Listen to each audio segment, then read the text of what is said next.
Jung's most dangerous discovery wasn't about healing from trauma.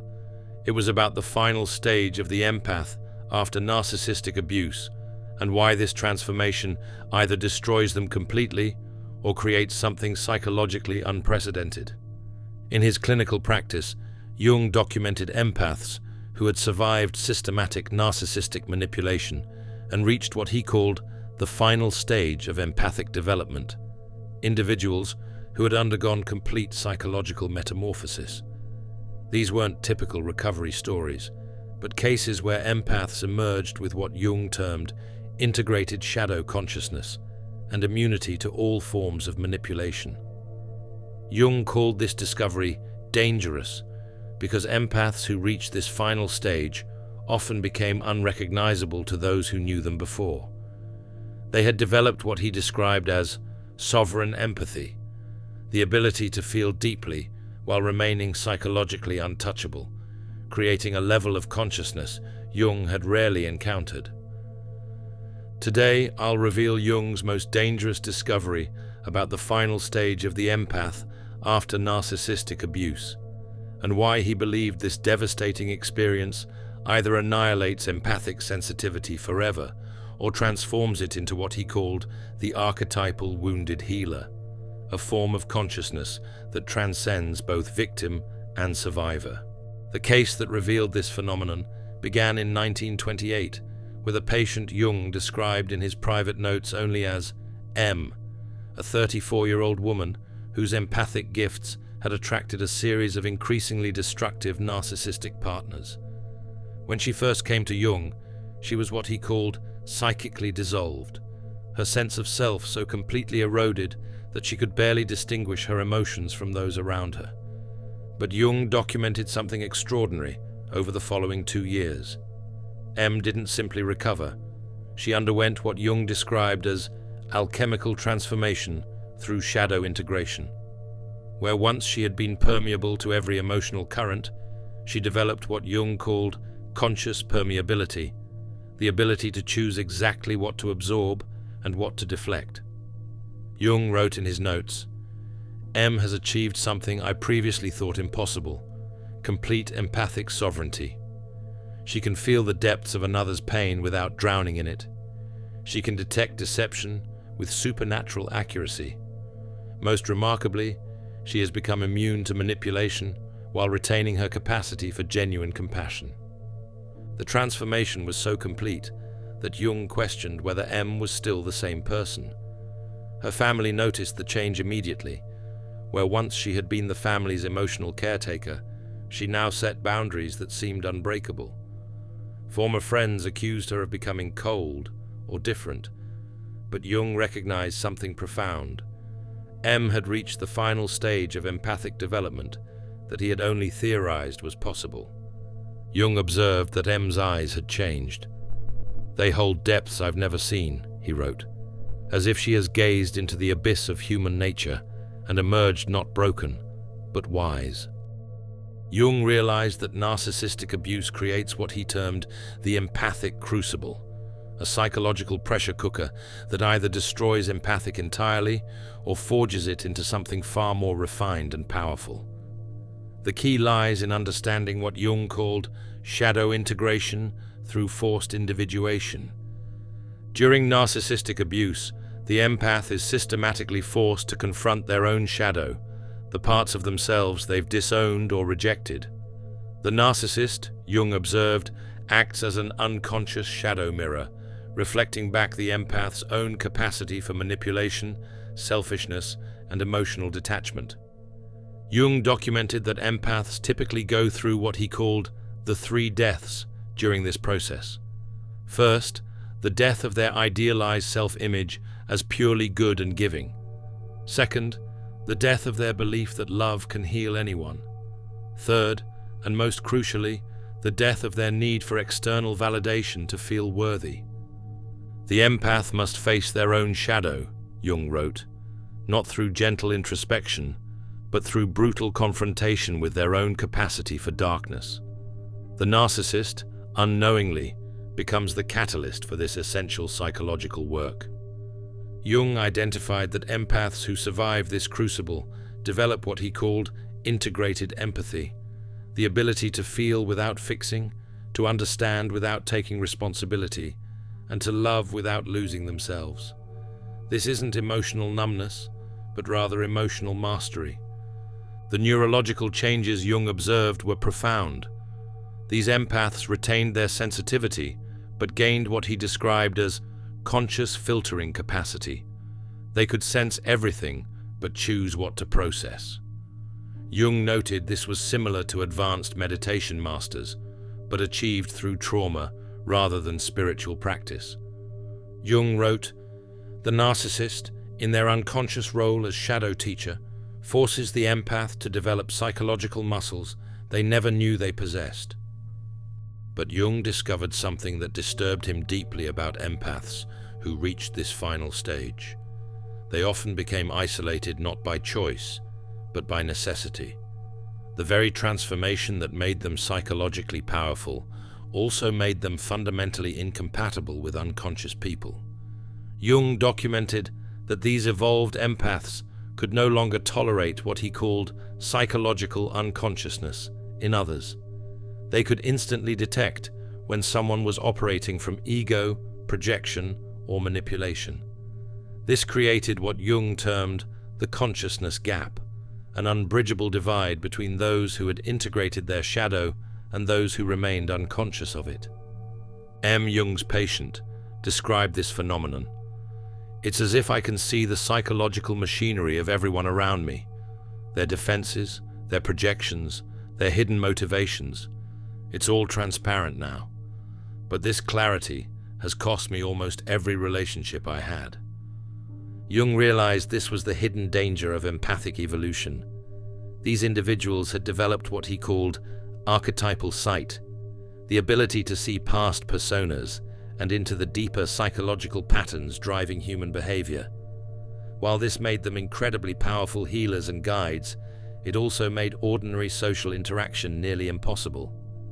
Jung wrote, "They have eaten from the tree of psychological knowledge, and like Adam and Eve, they can never return to the garden of unconscious innocence." The most disturbing aspect was that many people instinctively feared these evolved empaths. Jung noted that others could sense, even unconsciously, that these individuals could see through their psychological defenses.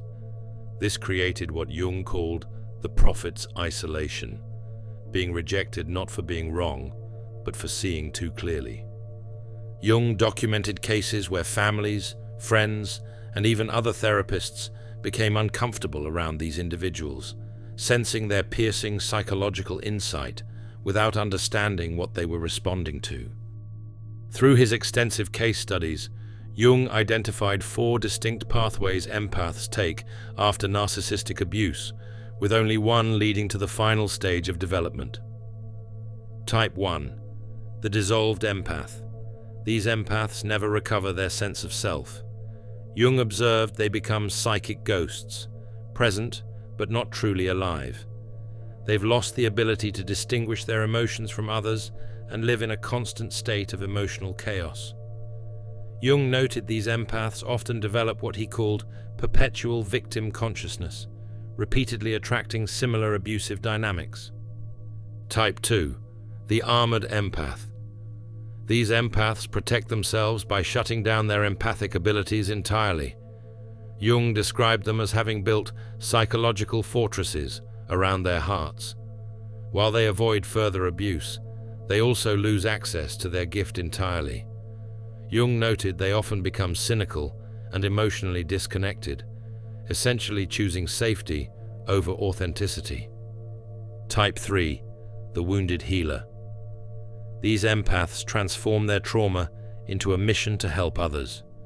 While admirable, Jung warned this type often remains trapped in what he called compulsive rescue patterns. They've learned to set boundaries, but still derive their worth from being needed. Jung observed they haven't fully integrated their shadow and remain vulnerable to sophisticated manipulation. Type 4. The sovereign empath. This is Jung's final stage, empaths who have achieved complete integration of their empathic gifts with their shadow elements. Jung wrote, They have become what I can only describe as conscious vessels, able to hold the full spectrum of human experience without being corrupted or depleted by it. Jung identified specific characteristics of sovereign empaths. They can feel others' emotions without taking responsibility for them. They detect manipulation instantly, but respond with compassion rather than anger. They maintain boundaries without walls, and they've developed what Jung called archetypal wisdom, understanding human behavior at the deepest psychological levels. The key difference, Jung noted, is that sovereign empaths have fully embraced their own shadow. They no longer project their disowned darkness onto others, making them immune to the psychological hooks that narcissists use. Jung documented several dangers inherent in reaching the final stage of empathic development that made him question whether this evolution was worth the cost. The isolation factor. Jung observed that sovereign empaths often lived in profound isolation. They have outgrown the psychological level of most humans, he wrote. Like adults trying to relate to children, the gap in consciousness creates an unbridgeable divide. Many reported feeling like aliens in their own families and communities. The burden of sight. These empaths could no longer unsee the psychological patterns driving human behavior. Jung noted they often experienced what he called archetypal fatigue, exhaustion from constantly witnessing the same unconscious patterns playing out in human relationships. They could predict relationship failures, see through political manipulation, and detect emotional patterns years before they manifested. The responsibility weight Jung documented that many sovereign empaths felt burdened by their abilities. They could see solutions to others' problems, but knew that unsolicited insight is rarely welcomed. This created what Jung called the Cassandra complex, having accurate psychological insights that others reject or cannot understand. The authenticity demand. Perhaps most challenging, Jung observed that these empaths could no longer tolerate inauthenticity in themselves or others. They had become what he called truth sensors, immediately detecting when someone was being false or manipulative. This made maintaining social relationships extremely difficult. Jung wrote, "They have achieved psychological mastery, but at the cost of normal human connection. They have become bridges between the conscious and unconscious realms, but bridges are walked upon, not embraced." The most dangerous aspect Jung identified was what he called archetypal possession. Some empaths became so identified with their role as healers or truth-tellers that they lost touch with their humanity. Jung developed what he called the shadow integration protocol, specifically for empaths recovering from narcissistic abuse. This wasn't traditional therapy, but what he described as psychological alchemy, transforming the lead of trauma into the gold of wisdom. Stage 1. Shadow acknowledgement. Jung insisted empaths must first acknowledge their own capacity for manipulation, selfishness, and cruelty. "You cannot integrate what you refuse to own," he wrote. This involves recognizing how their empathic gifts may have been used to control others, how their victimhood may have been weaponized, and how their goodness may have been a mask for deeper psychological needs. Stage 2. Projection withdrawal. Jung taught empaths to systematically withdraw their projections from the narcissist. This means recognizing that the narcissist's grandiosity reflected their own disowned desire for recognition, that the narcissist's manipulation reflected their own subtle controlling behaviors, and that the narcissist's lack of empathy reflected their own hidden emotional numbness. Stage 3. Boundary alchemy. Rather than building walls, Jung taught what he called conscious permeability, the ability to choose moment by moment what to absorb and what to deflect. This involves developing what Jung termed empathic discernment, feeling without fixing, understanding without rescuing, and loving without losing oneself. Stage 4. Archetypal alignment. Jung believed the final stage involved aligning with what he called the wounded healer archetype, accepting that their suffering had prepared them for a specific role in the collective unconscious. This isn't about becoming a professional healer, but about embodying the integration of wisdom and compassion that Jung believed was essential for human evolution. Jung wrote specific practices for each stage, including what he called shadow dialoguing, consciously conversing with the parts of themselves they'd disowned, empathic fasting, deliberately choosing periods of emotional non-absorption, and archetypal meditation, connecting with the deeper patterns that govern human behavior. The key insight Jung emphasized was that empaths must stop trying to return to who they were before the abuse. The chrysalis cannot become a caterpillar again, he wrote. The goal is not recovery, but metamorphosis. Jung studied historical figures to understand what determined whether empathic individuals achieved sovereign consciousness or were destroyed by their sensitivity. His analysis revealed patterns that applied directly to modern narcissistic abuse recovery. Success pattern, Carl Jung himself. Jung revealed in his private writings that his own psychological theories emerged from surviving what he called psychological persecution by authority figures who tried to manipulate his empathic nature. Jung wrote, "My tormentors unknowingly became my greatest teachers, forcing me to develop the psychological tools that would become my life's work." Jung achieved sovereign empathy by refusing to become bitter, by studying his tormentors as psychological specimens rather than personal enemies, and by transforming his insights into service for others. His method became the template for empathic integration. Success pattern, historically documented cases. Jung documented several patients who achieved similar integration. 1. A composer who survived an abusive marriage channeled her trauma into music that Jung described as archetypal, speaking directly to the collective unconscious. Another, a physician, developed unprecedented diagnostic abilities after surviving psychological manipulation by colleagues. The common thread Jung identified was their ability to see their abuse as initiation rather than victimization. They understood their experience as preparation for a larger purpose rather than random cruelty. Failure pattern, the gifted who didn't integrate. Jung also studied historical empaths who were destroyed by their sensitivity. He noted they typically fell into one of two traps. Either they remained identified as victims, using their trauma as their primary identity, or they became what Jung called wounded wounders, using their psychological insights to manipulate and control others. Jung wrote, "The difference between the sovereign empath and the destroyed empath is not the severity of their trauma, but their willingness to transform poison into medicine." The failure pattern always involved what Jung called shadow rejection, refusing to acknowledge their own capacity for the very behaviors that had wounded them. Jung recognized that sovereign empaths needed entirely different types of relationships than typical empaths. He developed what he called consciousness compatibility theory to help them find authentic connections. Recognition signals.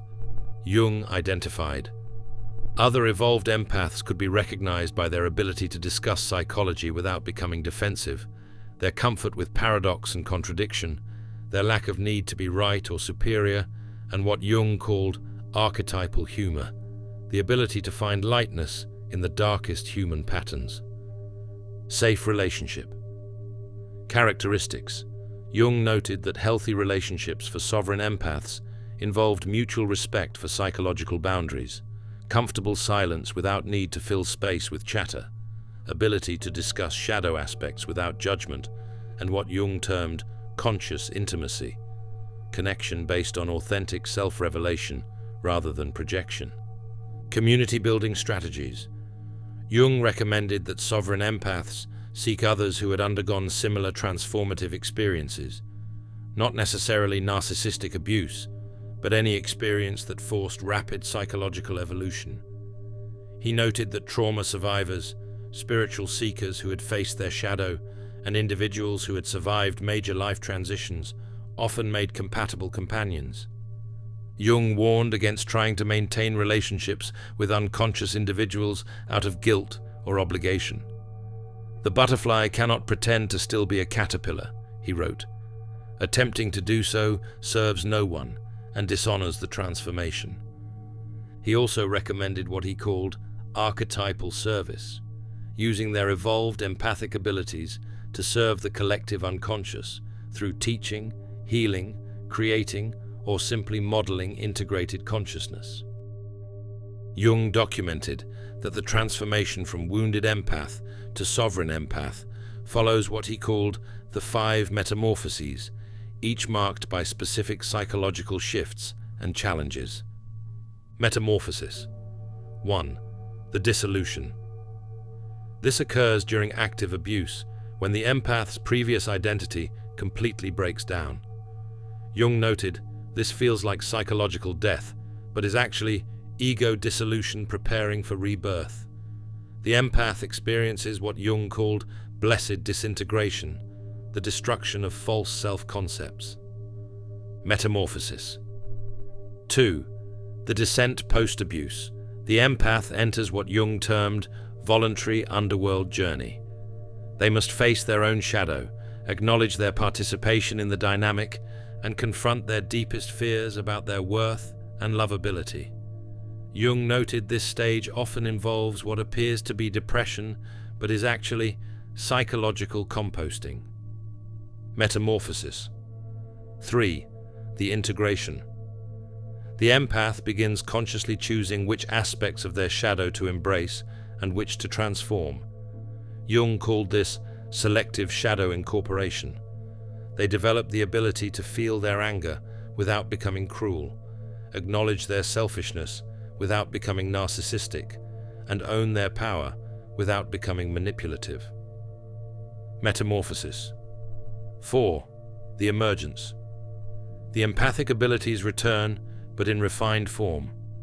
Jung documented that empaths at this stage could feel others' emotions, but weren't compelled to fix them, could detect manipulation, but responded with compassion rather than anger, and could love deeply without losing their center. Metamorphosis 5. The sovereignty. The final stage Jung observed was the development of what he called archetypal consciousness, the ability to see beyond individual psychology to the larger patterns governing human behavior. These empaths had become what Jung termed conscious bridges between the personal and transpersonal realms. Jung noted that each metamorphosis typically took 6 to 18 months, with the entire process requiring 3 to 7 years of conscious work. However, he emphasized that the timeline varied greatly based on the individual's willingness to face their shadow and their commitment to integration rather than just healing. Jung identified several specific traps that could derail empaths during their transformation, warning that avoiding these pitfalls was crucial for achieving true sovereignty. The spiritual superiority trap. Jung warned that some empaths, after glimpsing their evolved abilities, became what he called spiritually grandiose, believing their trauma made them more enlightened than others. True sovereignty includes profound humility, Jung wrote. The moment one believes they are beyond shadow, they are possessed by it. The perpetual healing trap. Some empaths became addicted to transformation itself, constantly seeking new healing modalities rather than integrating their gains. Jung called this therapeutic materialism, treating healing as consumption rather than embodiment. The isolation addiction trap. While some isolation was necessary for integration, Jung warned against using psychological evolution as an excuse for avoiding all human connection. The sovereign empath serves consciousness through engagement, not withdrawal, he noted. The revenge trap. Jung observed that some empaths used their evolved psychological insights to subtly manipulate or punish those who had hurt them. True integration transforms the desire for revenge into compassion for the unconscious, he wrote. The maintenance practice Jung recommended was what he called daily shadow check-ins, regularly examining their motivations, projections, and emotional reactions to ensure they remained conscious of their psychological processes. Jung's final insight about sovereign empaths was perhaps his most profound. He believed they represented an evolutionary leap in human consciousness, essential for humanity's psychological development. The sovereign empath, Jung wrote, has become what I believe represents the next stage of human evolution. Individuals capable of feeling the full spectrum of human experience while remaining centered in their own truth. They are the bridge between ego consciousness and self-realization. Jung believed that as humanity faced increasing psychological complexity, these evolved empaths would serve as consciousness midwives, helping others navigate their own shadow integration and empathic development. He saw them as essential for healing the collective trauma that humanity carries. Their suffering was not personal, Jung concluded, but archetypal. They have endured the collective human experience of abuse and emerged with the medicine our species needs for its next evolutionary step. The empath who survives narcissistic abuse and reaches Jung's final stage has undergone what he called the ultimate individuation, becoming fully themselves while serving something larger than themselves. Jung's most dangerous discovery revealed that the deepest wounds, when properly integrated, become humanity's greatest gifts. The sovereign empath stands as proof that consciousness can emerge from catastrophe, that wisdom can be forged from suffering, and that the very experiences that seem designed to destroy us may actually be designed to transform us. As Jung wrote in his final notes on this phenomenon, the narcissist, unknowingly, serves as the dark priest of the empath's initiation. Through their cruelty, they forge the very consciousness that will ultimately heal what they represent. Your journey through narcissistic abuse, if you allow it, can become your initiation into sovereign empathy, not despite your suffering, but because of it. CTA. If you recognize yourself in Jung's description of empathic evolution, comment, "I am becoming sovereign." Your transformation serves not just your healing, but humanity's evolution. Thanks for watching. See you in the next dimension.